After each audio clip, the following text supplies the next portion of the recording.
Qu'est-ce qui arrive et qu'est-ce qui est arrivé en ce bel hiver 2022 en termes de jeux, de films, de séries et d'animation?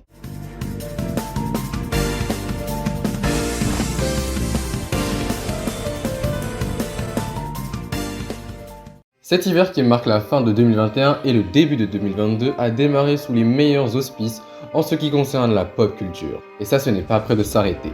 On est un peu en retard, c'est vrai. Mais on va tout rattraper dans cette, ou plutôt ces vidéos. Bah oui, vous nous connaissez, et comme à notre habitude, on va diviser les actus de l'hiver en deux vidéos distinctes.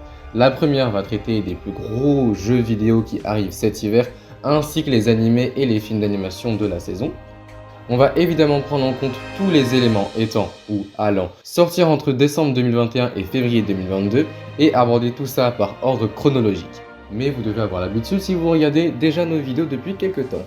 Allez, c'est parti!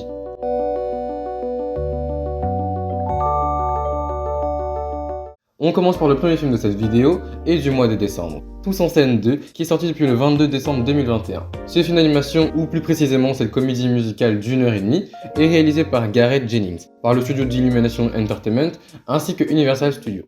Le film raconte l'histoire d'un koala du nom de Buster Moon, qui fait ses débuts dans le premier Tous en scène, où l'on apprend qu'il faisait partie d'un théâtre au bord de la faillite. Avec un concours détenant une récompense, il parvient à réunir 5 candidats qui seront dans sa troupe. Maintenant dans Tous en scène 2, malgré des spectacles tous les soirs, cette fois-ci même, il aura beaucoup de difficultés. Monsieur Moon souhaite jouer sur une scène gigantesque et prestigieuse, de celle de Crystal Tower à Red Shore City.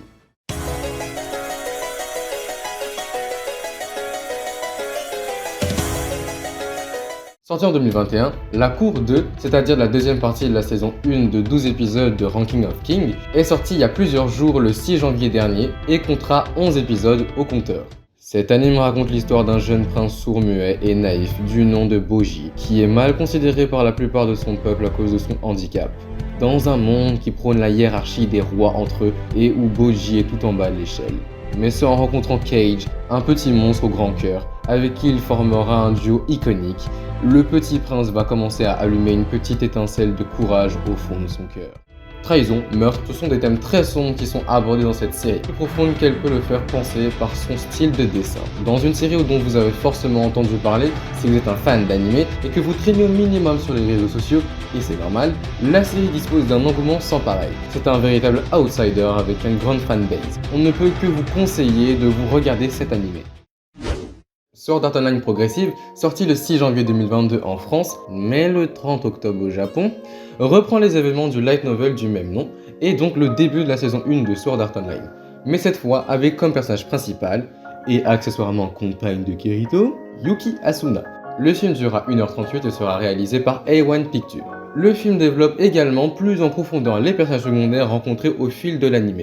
Le film est réalisé par Ayoko Kono, qui a réalisé Après la nuit, et bien sûr aidé par Riki Kawahara, le papa de Sword Art Online. Notre histoire se passe longtemps avant que l'éclair et l'épéiste noire ne soient connus sous ces noms-là. Le jour où elle enfile le Nerve Gear, Yuki Asuna n'est qu'une élève de 3e, au collège, qui n'a jamais touché un jeu en ligne de sa vie. Le 6 novembre 2022, sa vie bascule dans le lancement du premier VR MMORPG au monde, Sword Art Online. Les joueurs se retrouvent pris au piège en apprenant qu'il s'agit certes d'un jeu, mais qu'ils ne sont pas là pour jouer. Toute mort dans le jeu semble se répercuter dans la réalité. Un vent de panique souffle alors sur la ville de départ. Sans connaître les règles, Asuna joue sa vie et tente de surmonter toutes les épreuves qui se présentent à elle. Sa rencontre avec l'épéiste solitaire Kirito risque de tout changer. Pokémon Legend Arceus, un action RPG, est le nouveau jeu de la série principale Pokémon, produit par Game Freak, une énième fois, et qui sortira dans quelques jours, le 28 janvier 2022.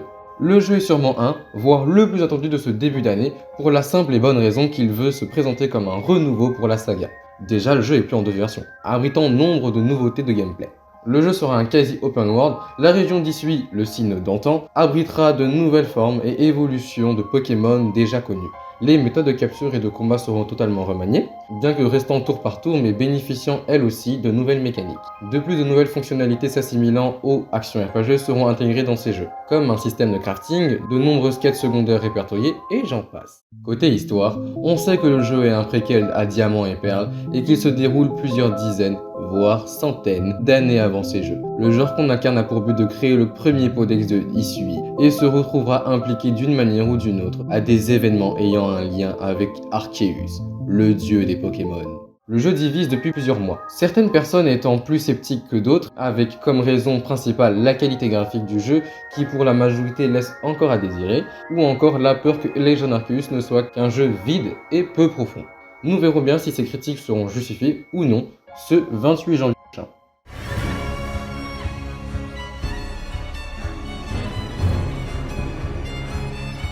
Dying Light 2 Stay Human sortira le 4 février 2022 sur toutes les consoles de salon actuelles et sur PC. Cette action RPG / survival horror totalement solo est produit par Techland et est la suite du premier jeu Dying Light, sorti depuis 2015 sur console de salon et PC également.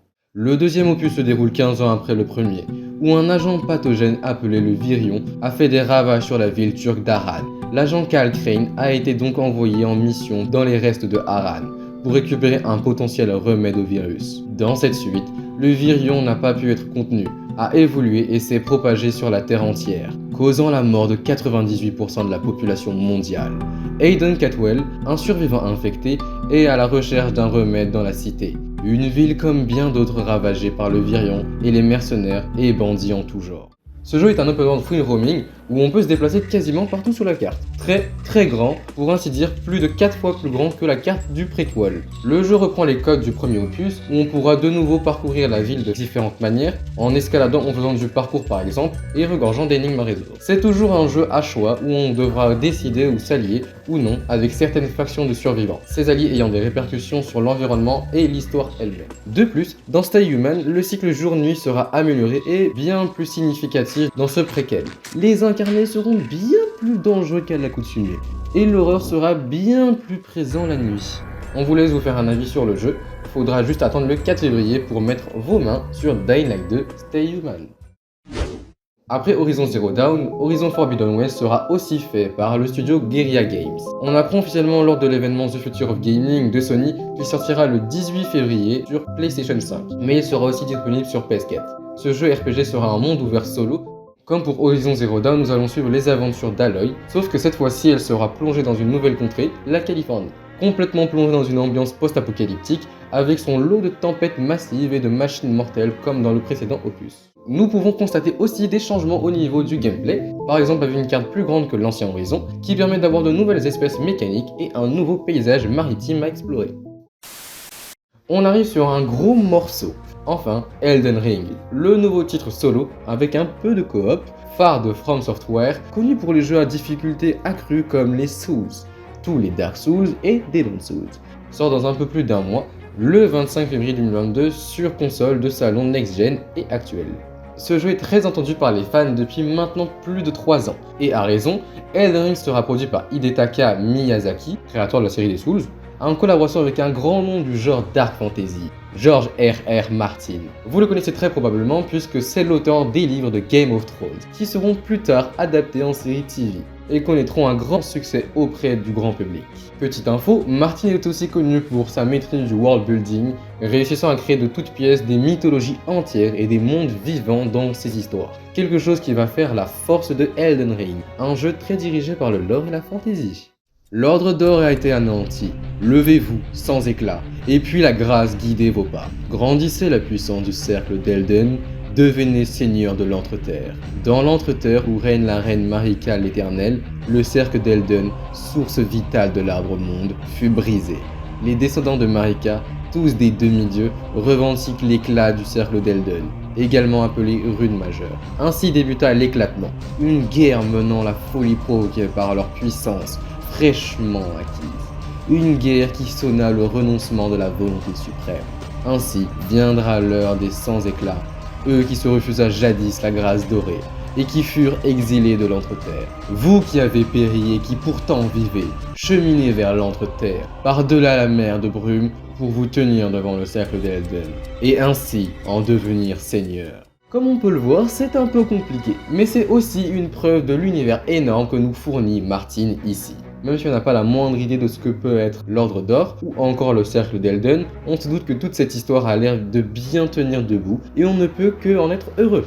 En dehors de ça, Elden Ring est un action RPG Dark Fantasy en mode ouvert, qui va laisser place à l'exploration des entreterres, rempli de châteaux, de forteresses et catacombes, toutes surplombées par l'arbre monde au centre de la carte. Les combats seront similaires aux Souls, avec un système de compétences, d'attaques magiques, d'esquive et de blocage, et bien d'autres mécaniques.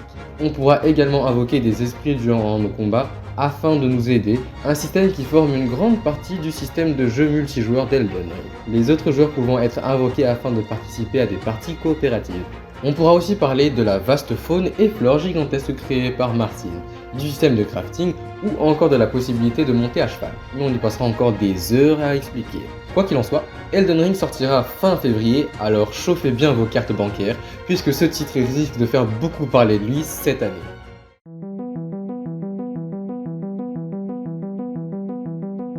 On termine donc tout ça avec quelques mentions honorables, où on va pas s'étendre tant que ça en longueur qu'avec les autres titres, soit parce qu'on a déjà parlé dans notre vidéo sur les animés de l'hiver, d'ailleurs vous pourriez la voir, conseil d'amis, soit parce qu'elle suscite pas autant d'intérêt que peuvent avoir les autres titres de la vidéo. Alors, Demon Slayer, dont le nouvel arc a commencé à être diffusé le 5 décembre 2021, fait en ce moment parler. Suite à la saison 1 illustrant les débuts de Tanjiro en tant que pourfendeur de démons, et après son passage sur le train de l'infini dans le film éponyme, l'arc du quartier des plaisirs a enfin commencé. Et bah actuellement ils sont pleins. Five Nights at Freddy's Security Branch est le nouveau jeu de la saga d'horreur FNAF, sorti le 16 décembre dernier sur PC et PlayStation 4 et 5 et produit par Steelwool Games. Dans ce jeu, un jeune garçon du nom de Gregory se retrouve enfermé dans le Freddy Fazbear Mega Pizzaplex, une pizzeria géante abritant plusieurs animatroniques voulant soi-disant le ramener chez ses parents. Néanmoins, l'un d'entre eux, Glamrock Freddy, va épauler le jeune homme afin qu'il s'échappe du Pizzaplex avant 6 h du matin.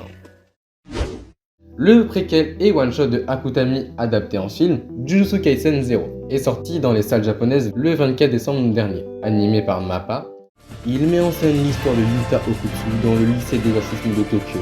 Yuta est un jeune exorciste maudit par son ami d'enfance bien avant le début du film.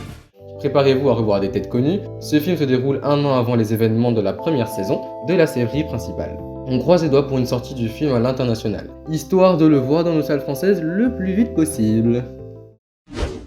Après une grande attente de la part de sa communauté, la partie 2 de la saison 4 de L'Attaque des Titans et aussi le retour du Grand Eren est enfin arrivé le 9 janvier sur Wakanim. Malheureusement, même si cette saison est très attendue, elle signe aussi la fin de SNK en anime, qui a déjà pris fin en manga depuis le printemps 2021. Et voilà pour la première partie de cette série saisonnière de vidéos. On n'en a toujours pas fini bien évidemment, mais on espère quand même vous avoir intrigué sur quelques titres et que vous y jeterez un coup d'œil à l'avenir. On se retrouve dans quelques jours pour ceux qui regardent la vidéo à sa sortie, ou dans les secondes qui suivent pour ceux qui ont les deux parties à portée de main. Dans la deuxième partie, on enchaînera sur les films et séries en live action, c'est-à-dire en prise de vue réelle.